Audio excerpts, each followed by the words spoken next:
If your case is that strong, if you're the Southern District of New York and your case is that strong, why offer him a plea? So it could be that they don't think it could be that they're worried about some aspect of their case. It could be they're worried about one of the witnesses or the victims.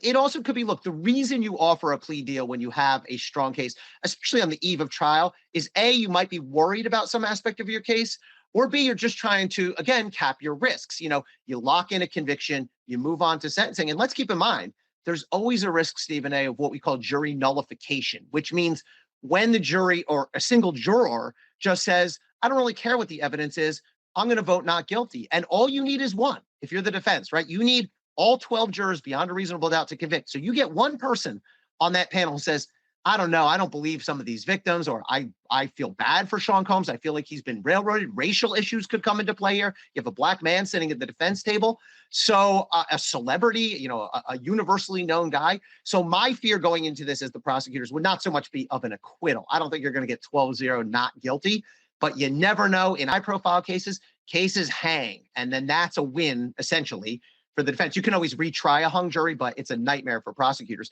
So it may have been, they said, look, if we can lock in a conviction, get X as the penalty, avoid the time and expense of trial, and avoid the risk of a hung jury, maybe they calculated that would have been worth it.